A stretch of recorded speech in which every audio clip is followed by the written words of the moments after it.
Hey y'all, I know it's been a while, a week and a half if I remember correctly. The last time I recorded was Sunday.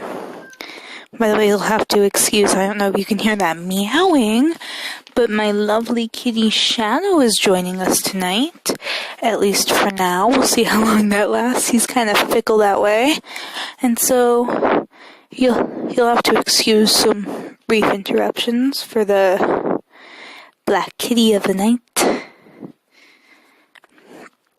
I don't know, maybe it's bad luck having a black cat cross our path as we're trying to finally read another chapter in Lock and Key by Sarah Dessen.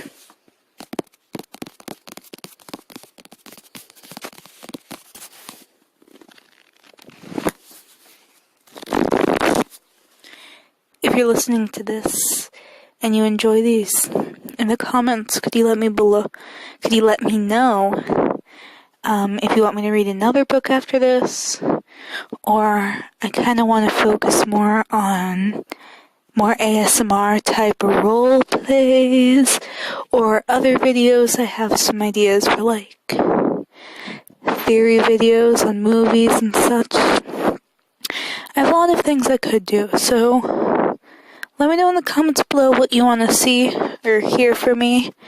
If I do things other than reading, then I will have videos with my lovely, not lovely, but you know what I mean, face in them, so let me know what you want.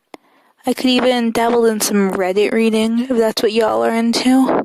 I know I enjoy those videos a lot. Anyways, enough shenanigans. Let's get to it. I'll probably read a couple paragraphs early in the book, like before where we must have left off, because it's been a while, like I said. Alright.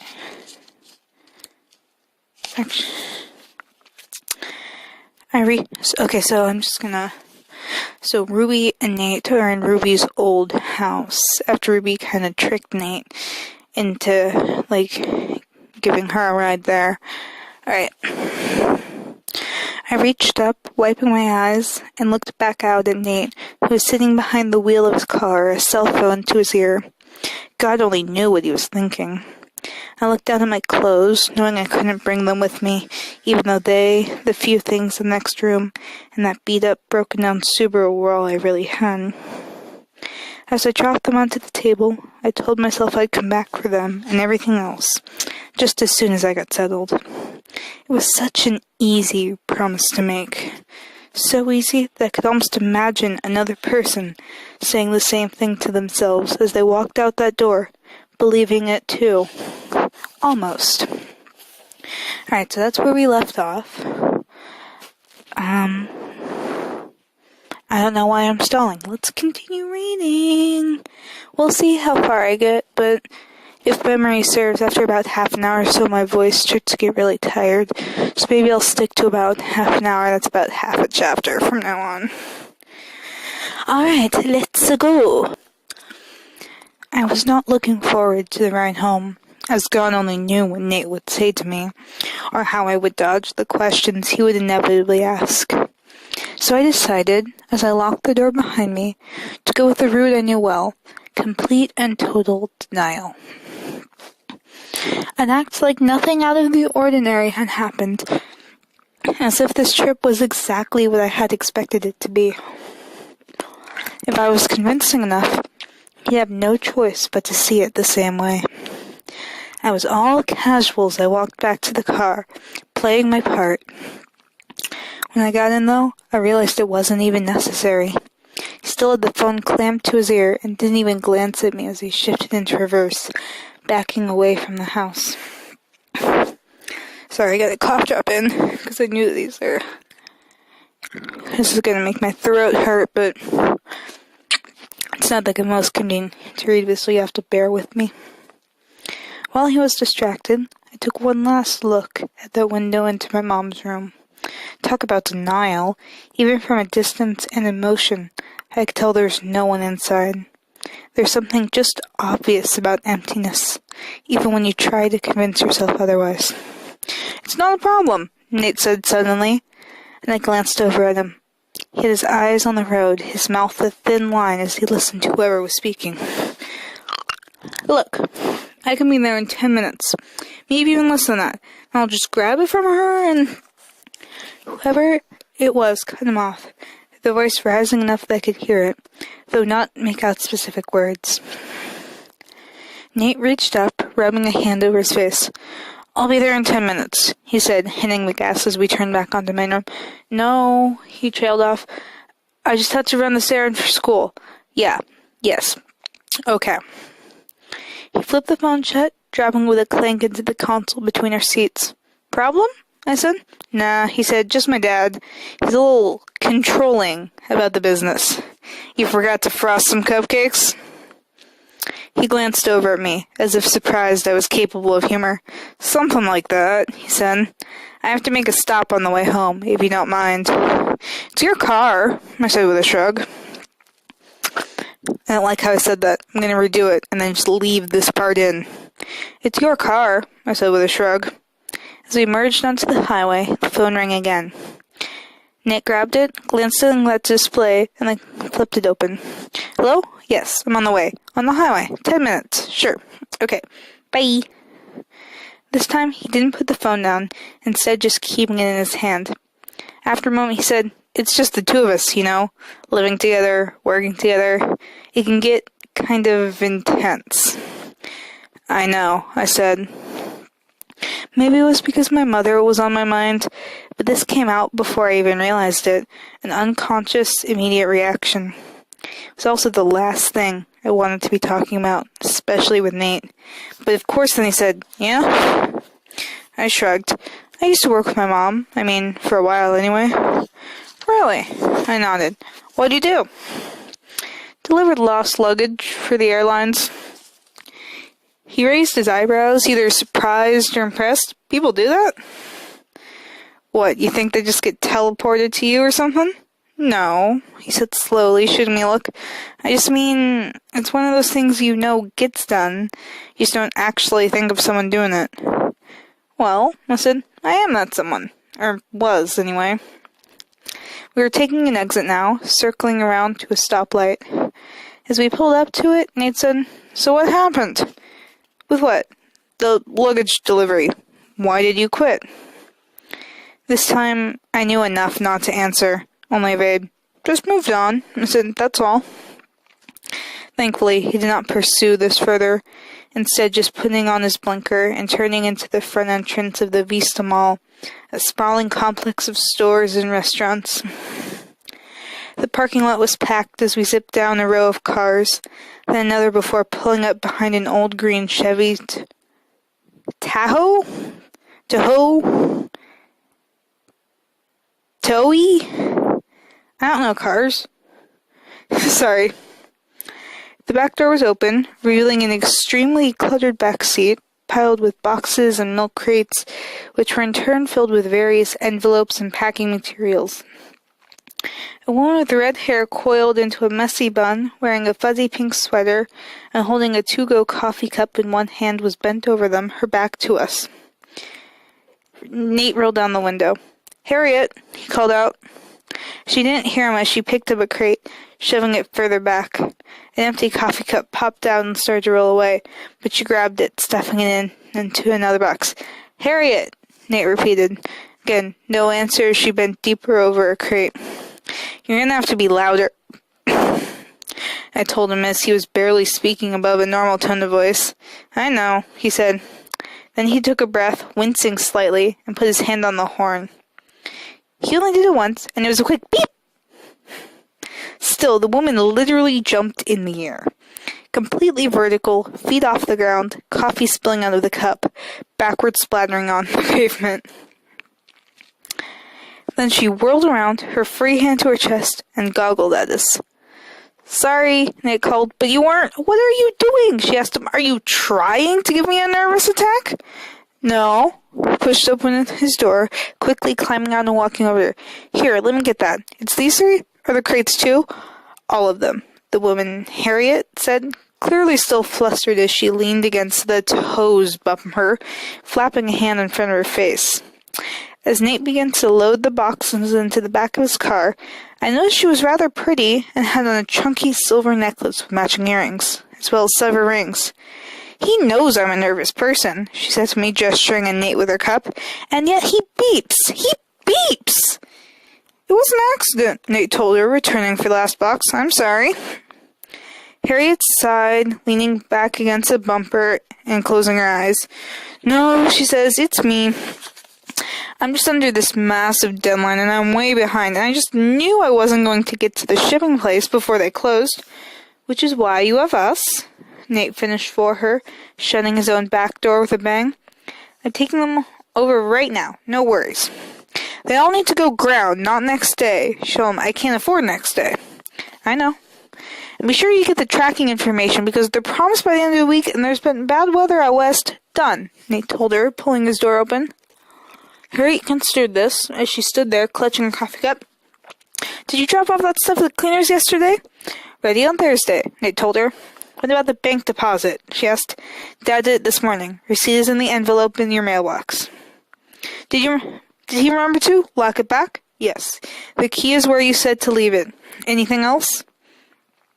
Harriet drew in a breath, as if about to ask another question, then slowly let it out. "No," she said slowly, "at least not right at this moment." Nate slid behind the wheel. "I'll email you the tracking info as soon as I get home, okay?" "All right," although she sounded uncertain as he cranked the engine. "Thanks." "No problem. Call if you need us." She nodded, but was still standing by her bumper, gripping her cup and looking uncertain as we pulled away.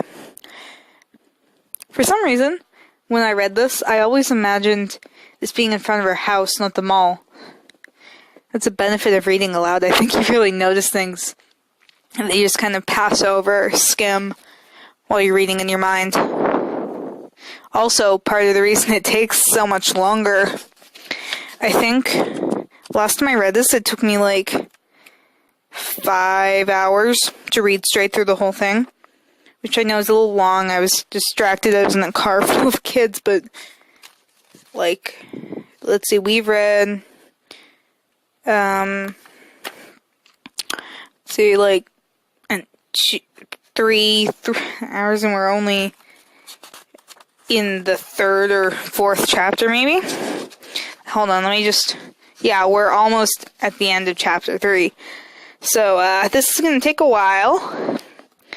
When I finish the whole thing, I'll like, clip together and like an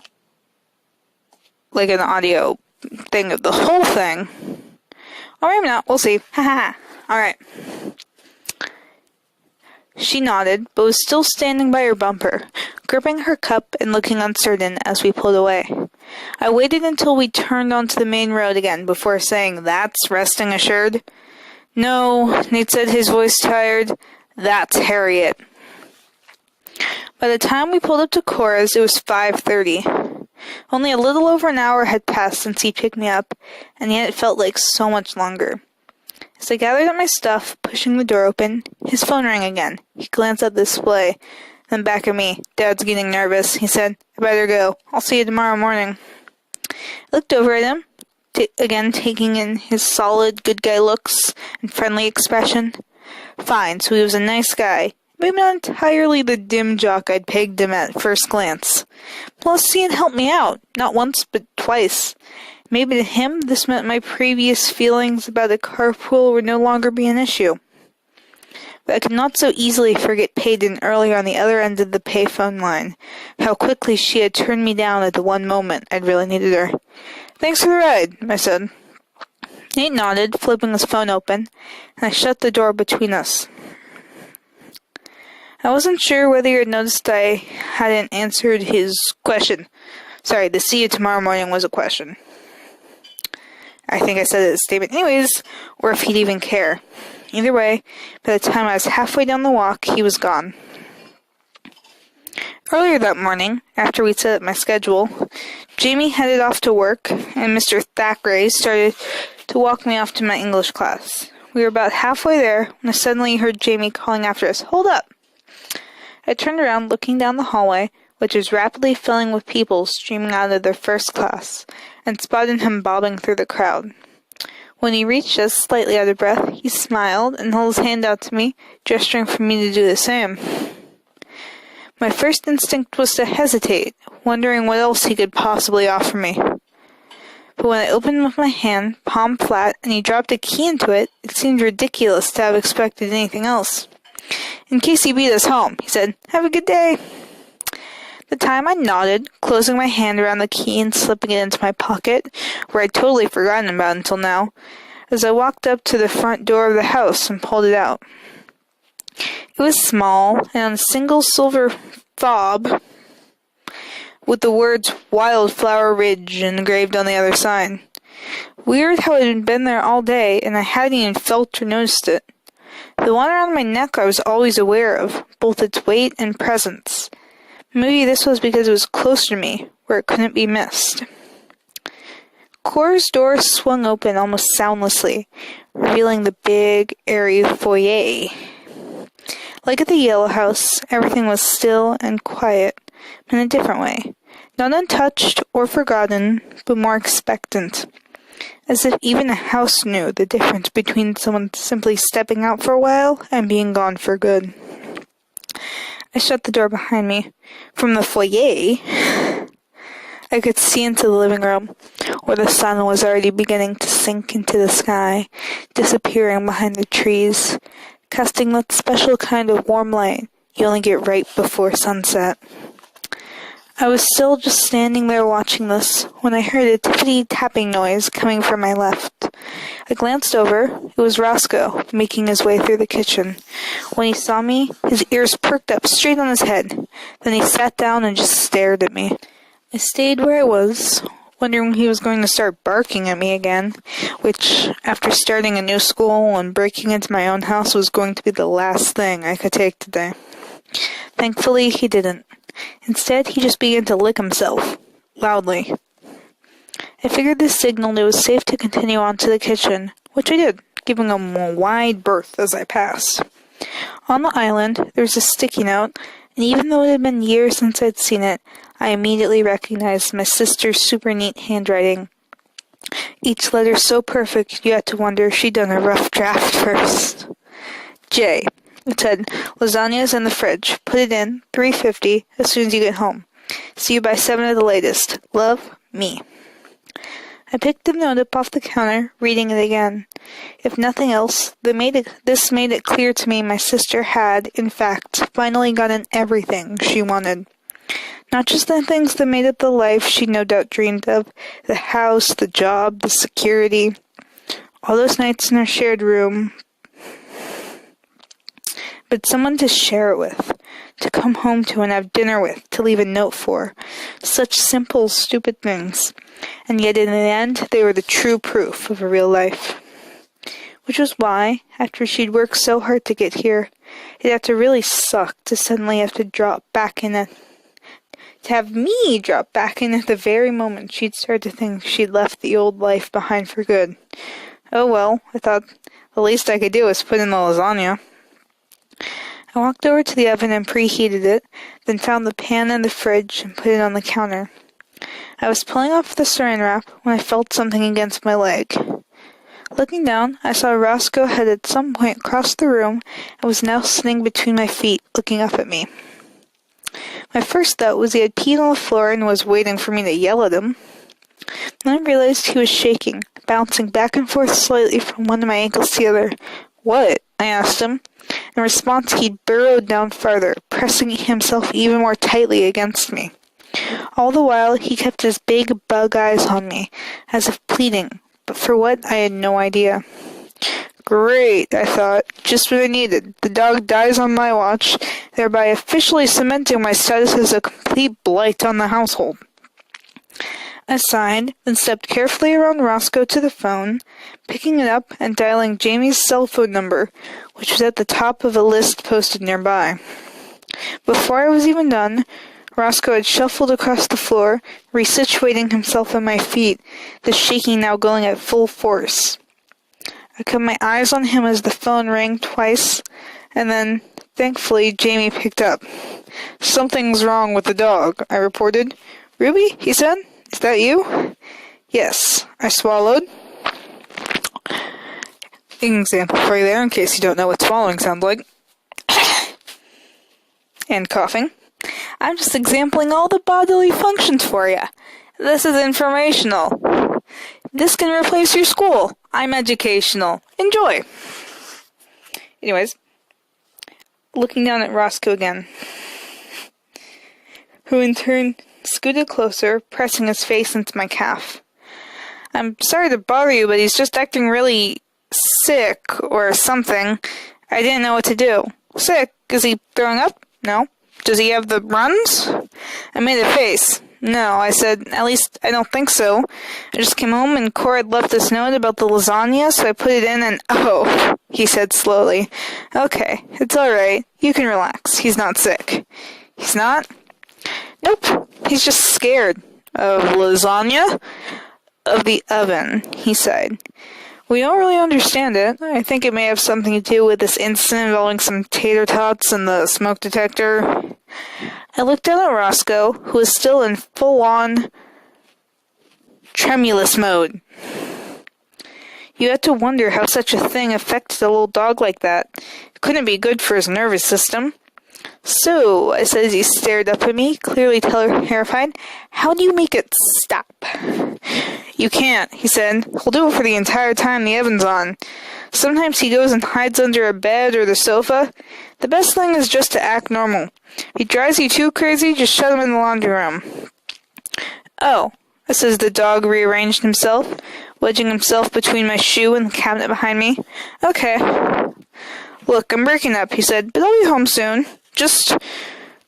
There was a buzz, and then he was gone, dropping off altogether. I hung up, replacing the phone carefully on its base. I wasn't sure what soon meant, but I hoped it meant he was only a few blocks away, as I was not much of an animal person. Still, looking down at Roscoe, trembling against my leg, it seemed kind of mean to just shut him up in a small space, considering the state he was in. Just relax, okay? I said, untangling myself from around him and walking to the foyer, to my bag. For a moment, he stayed where he was, then he started to follow me. The last thing I wanted was any kind of company, so I started up the stairs as a quick clip, hoping he'd get the message and stay behind. Surprisingly, it worked. When I got to the top of the stairs and looked down, he was still in the foyer, staring up at me, looking pitiful, but still there. Up in my room, I washed my face, then slid Cora's sweater off and lay back on the bed.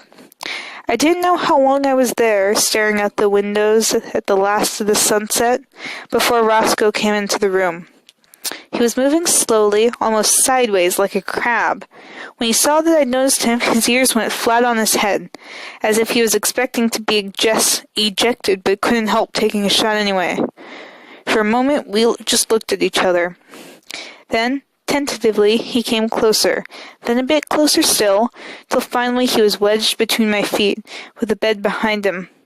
When he started shaking again, his tags jingling softly, I rolled my eyes. I wanted to tell him to cut it out, that we all had our problems, that I was the last person he should come looking to for solace. Instead, I surprised myself by saying none of this as I sat up, reaching a hand down to his head. The moment I touched him, he was still. Alright, that's the end of chapter 3. It's only been 24 minutes now, but I've been stopping a lot for commentary, because I'm a restless sucker. Anyways, I don't know, we're on page 99. Hey, nice number. Out of,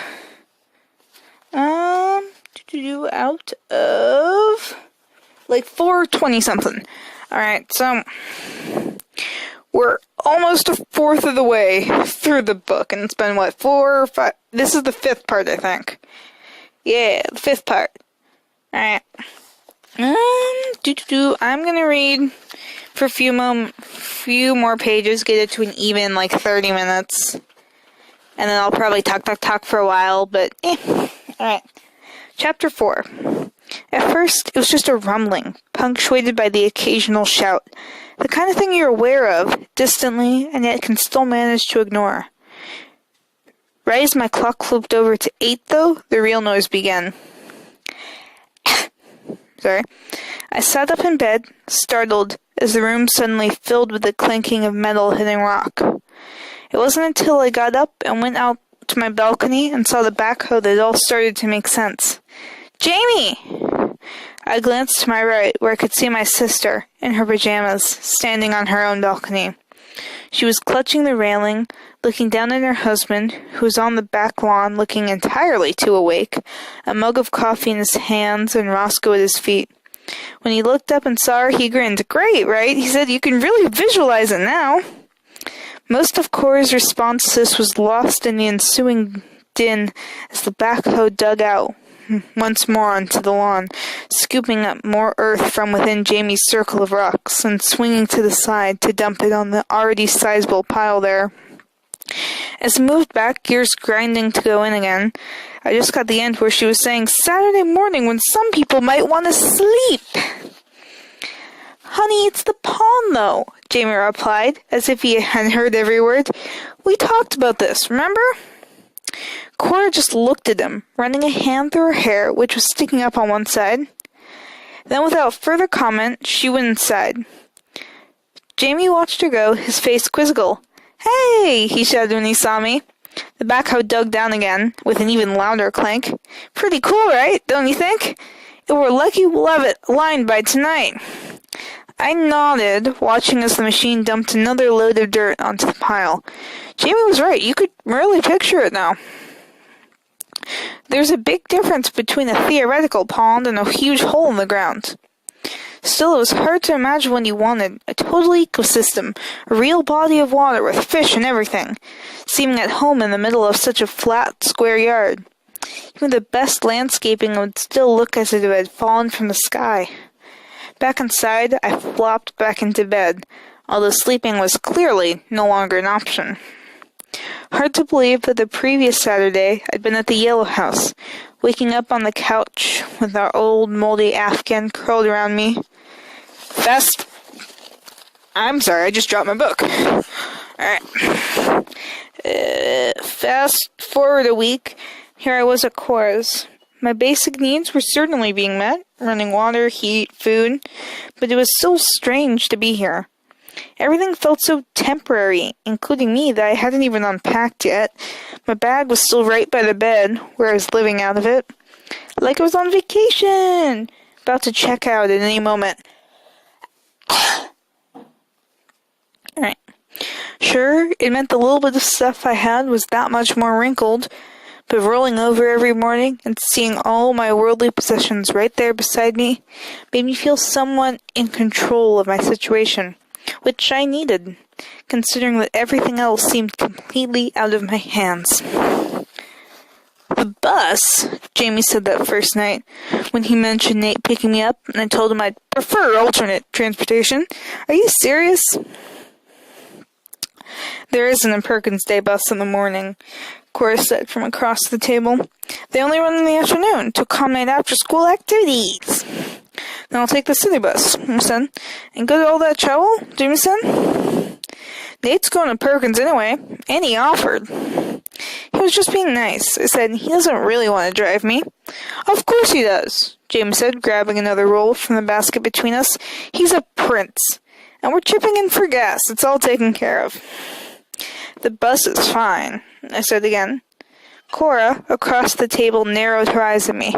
What's really going on here? She asked. You don't like Nate or something? Picked up my fork, spearing a piece of asparagus. Look, I said, trying to keep my voice cool, collected. It just seems like a big hassle. If I ride the bus, I can leave when I want and not be at the mercy of someone else. No, you'll be at the mercy of the bus schedule, which is much worse, Jamie said. He thought for a second. Maybe we should just get you a car, then you can drive yourself. We're not buying another car, Cora said flatly. She's 17, Jamie pointed out. She'll need to go places. Then she can ride the bus, or ride with Nate, or borrow yours. Mine? Cora just looked at him, then turned her attention to me. If you want to do the bus, fine. But if it makes you late, you have to carpool, alright? I nodded. Then after dinner, I went online and printed out 4 different bus schedules, circling the ones I could catch from the closest stop and still make first bell. Sure, it meant getting up earlier and walking a few blocks, but it would be worth it. Or so I thought. Till I accidentally hit the snooze bar a few extra times next morning and didn't get downstairs until 7:20. I was planning to grab a muffin and hit the road, running if necessary, but of course Cora was waiting for me. First bell in 30 minutes, she said, not looking up from the paper, which she had spread out in front of her. She licked a finger, turning a page. There's no way.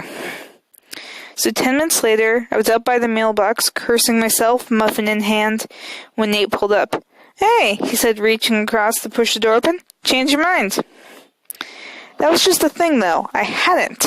If anything, I was more determined than ever not to make friends, and this just made it harder. Still, it wasn't like I had a choice, so I got in, easing the door shut behind me and putting my muffin in my lap. No eating in the car. The voice was flat, toneless, and came from behind me. As I slowly turned my head, I saw the source. A short kid wearing a pea coat with some serious orthodontia, sitting in the back seat with a book in his lap. What? He leaned forward, his braces, and attached headgear, catching the sunlight coming through the windshield. His hair was sticking up. No eating in the car, he repeated, robot-like. Then he pointed my muffin. It's a rule. I looked at Nate, then back at the kid. Who are you? Who are you? This is Ruby, Nate said. She your new girlfriend? The kid asked. No, Nate and I said in unison. I felt my face flush. The kid sat back. The no eating. Girlfriends are the only exception to carpool rules. Gervais, pipe down, Nate said. Gervais picked up his book, flipping a page. I looked at Nate, who was now pulling out onto the main road, and said, So, where do you take him? The middle school? Wrong, Gervais said. His voice was very nasal and annoying, like a goose honking. He's a senior, Nate told me. A senior? What are you, deaf? Gervais asked. Nate shot him a look in the rear view.